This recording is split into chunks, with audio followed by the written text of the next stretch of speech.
Very very good morning friends. আমি পবিত্র দাস। আমি চলে এসেছি আবারও একটি সম্পূর্ণ লং ভিডিও নিয়ে। ফ্রেন্ডস, আজকে বহুদিন পর আমি সম্পূর্ণরূপে আলোচনা করব স্ক্র্যাম্পি কালচার অর্থাৎ গলদা চিংড়ির চাষ নিয়ে। আমরা খুব ভালো করেই জানি গলদা চিংড়ি এক প্রকার ভাইরাস ফ্রি শ্রিম্প। বিভিন্ন দেশে এই চাষ বহুল পরিমাণে হয়ে থাকে।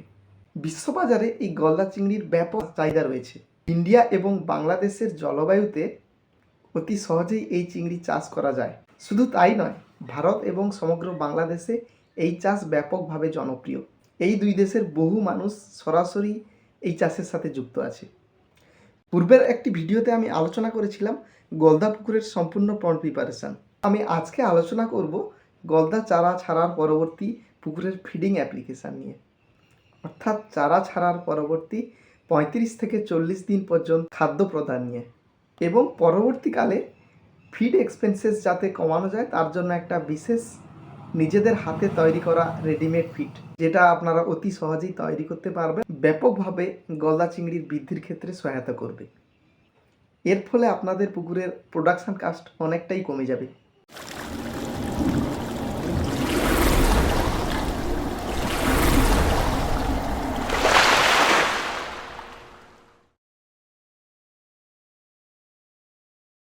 যে সকল চাষি বন্ধুগণ আমার চ্যানেলে নতুন আছেন তারা প্লিজ আমার চ্যানেলটি সাবস্ক্রাইব করুন এবং বেল আইকন প্রেস করে নোটিফিকেশান অল করে দিন, কারণ আমার আপলোড করা শর্টস এবং ভিডিওগুলো খুব সহজেই আপনার কাছে সর্বপ্রথমে পৌঁছে যেতে পারবে।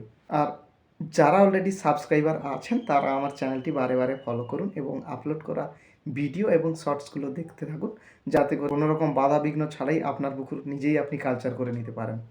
তো চলুন আজকের ভিডিও বেশি দেরি না করে শুরু করা যাক। অ্যাকচুয়ালি আমরা খুব ভালো করেই জানি একটা পুকুরে চিংড়ি তৈরি করতে গেলে 70% টোটাল এক্সপেন্সেস লেগে যায় ফিডিং অ্যাপ্লিকেশান করতে। তো বন্ধুরা, যদি আমরা কোনোভাবে এই খাদ্য প্রদানের খরচটুকু বাঁচাতে পারি তাহলে তো অবশ্যই 2 টাকা প্রফিটের মুখ বেশি দেখতে পারবো।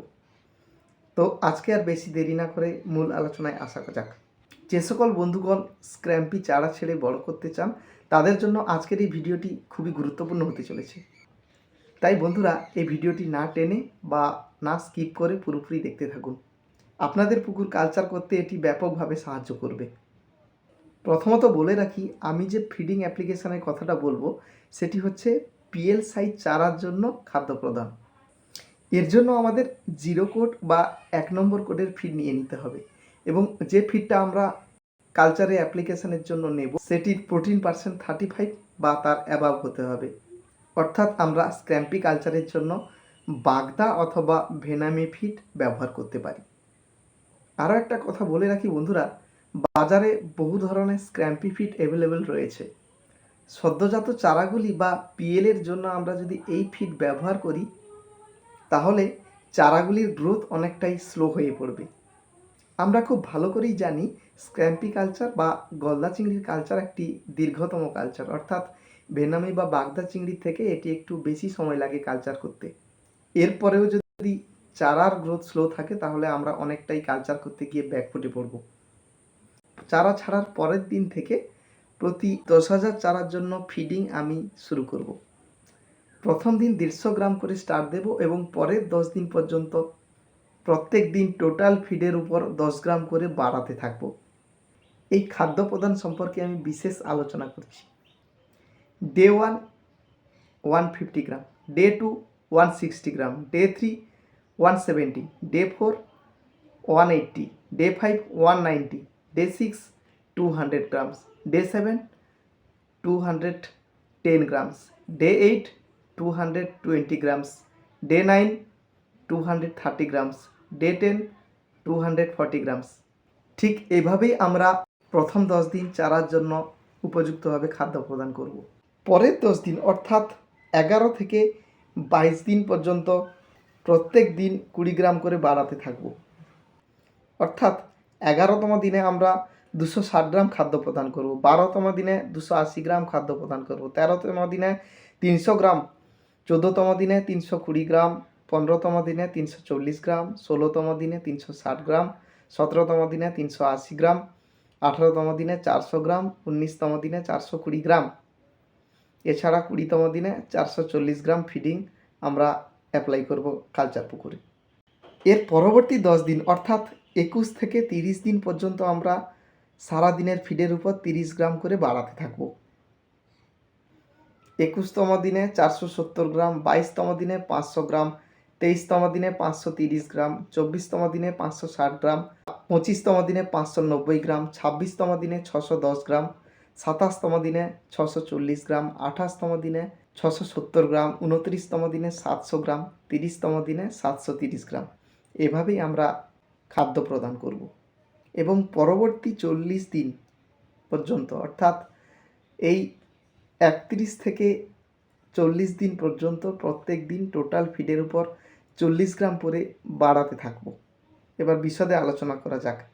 31তম দিনে 770 গ্রাম, 32তম দিনে 810 গ্রাম, 33তম দিনে 850 গ্রাম, 34তম দিনে 890 গ্রাম, 35তম দিনে 930 গ্রাম, 36তম দিনে 970 গ্রাম, 37তম দিনে 1 কেজি 10 গ্রাম, 38তম দিনে 1 কেজি 50 গ্রাম, 39তম দিনে 1 কেজি 90 গ্রাম, 40তম দিনে 1 কেজি 120 গ্রাম। অর্থাৎ পিএল ছাড়া থেকে 40 দিন পর্যন্ত ঠিক আমরা এভাবেই ফিডিং করব একটি গলদা কালচার পুকুরে। এই গলদা কালচার অনেকে আবার জুভেনাইল ছেড়ে থাকেন অর্থাৎ কিশোর চিংড়ি চাষ করে থাকেন। বন্ধুরা, আমি যে খাদ্য প্রদানের কথা বললাম, আপনারা আপনাদের পিএল বা জুভেনাইলের সাইজ দেখে ফিড কোড অ্যাপ্লাই করবেন। গলদা চাষের খাদ্য প্রদান খরচ কমানোর উদ্দেশ্যে আমাদের এক প্রকার বিশেষ খাদ্য নিজেদের তৈরি করে নিতে হবে। উক্ত খাদ্য তৈরি করার উদ্দেশ্যে আমাদের বিশেষ কয়েকটি উপকরণ নিয়ে নিতে হবে। আমি সেগুলো নিয়ে আলোচনা করছি। প্রথমত আমাদের নিতে হবে ফিশ মিল, দ্বিতীয়ত নিতে হবে সর্ষে খোল, তৃতীয়ত বাদাম খোল এবং চতুর্থত মোলাসিস বা চিটাগুড়। উক্ত উপকরণগুলির মধ্যে চিটাগুড় বা মোলাসিস বাদ দিয়ে সবকটি উপকরণকে খুব ভালো করে গুঁড়ো করে নিতে হবে। সেটা আমরা মিক্সার গ্রাইন্ডারের মাধ্যমে করতে পারি। সমস্ত উপকরণগুলিকে খুব ভালো করে গুঁড়ো করে মিশিয়ে চিটার সাথে গুলিয়ে এক প্রকার মন্ড সাইজের করে নিতে হবে। উক্ত মন্ডগুলিকে 24 থেকে 48 ঘন্টা খুব ভালো করে শুকিয়ে নিতে হবে এবং চারার বয়স 30 দিন বা তার অধিক হলে এই মিশ্রণটাকে পাতলা পাতলা নেট সহকারে একাধিক মন্ড একসাথে নেটের মধ্যে ঢুকিয়ে জলে ঝুলিয়ে দিতে হবে। পাতলা মেশের নেট আমি এই কারণে দিতে বলছি যাতে করে চিংড়িগুলো খুব সহজে এসে খাদ্যটা গ্রহণ করতে পারে। উক্ত বস্তুটিকে আমরা পারলে পুকুরের 3 থেকে 4 জায়গায় ঝুলিয়ে দিই। বন্ধুরা, ঠিক এভাবেই আমরা গলদা পুকুরে এক্সট্রা রেডিমেড খাবার ছাড়াও নিজেরা খাদ্য তৈরি করে গলদা পুকুরে প্রদান করতে পারবো। তবে এর একটি বিশেষ দিক আছে, আমাদের খেয়াল রাখতে হবে যে খাবারের পরিমাণ যেন অধিক না হয়, কারণ এই খাবারটি র ক্যাটাগরি অর্থাৎ কাঁচা খাবারের মধ্যে আসছে। এই খাবার অত্যাধিক পরিমাণে পড়লে জল কিন্তু পুরো নষ্ট হয়ে যাবে এবং জলে অ্যামোনিয়া নাইট্রেট বা H2S বিভিন্ন প্রকার টক্সিক গ্যাস লোড হয়ে চিংড়িগুলো মারা যেতে পারে। এই তৈরি করা খাদ্য ছাড়াও আমাদের কিন্তু বেনামি কিংবা বাগদার ফিডও প্রতি সপ্তাহে অন্তত 2 থেকে 3 দিন প্রয়োগ করতে হবে। এই গলদা চিংড়ির খাদ্য প্রদান সম্পর্কে বিশেষভাবে জানতে সরাসরি আমার সাথে কন্ট্যাক্ট করুন। বন্ধুরা, আমি পরবর্তী ভিডিওতে স্ক্র্যাম্পি কালচার রিলেটেড মিনারেলস এবং প্রোবায়োটিকের ব্যবহার এছাড়াও কালচার ইস্যুস নিয়ে বিভিন্ন ভিডিও আপলোড করতে থাকবো। তো ফ্রেন্ডস, যারা আমার চ্যানেলে নতুন আছেন আমার চ্যানেলটি সাবস্ক্রাইব করুন এবং সাবস্ক্রাইব করার সঙ্গে সঙ্গে নোটিফিকেশন অল করে দিন, কারণ এর মাধ্যমে আমার আপলোড করা যে কোনো কন্টেন্ট সর্বপ্রথমে আপনার কাছে পৌঁছে যাবে। আপনি অনায়াসেই নিজের পন্ড নিজেই কালচার করতে পারবেন।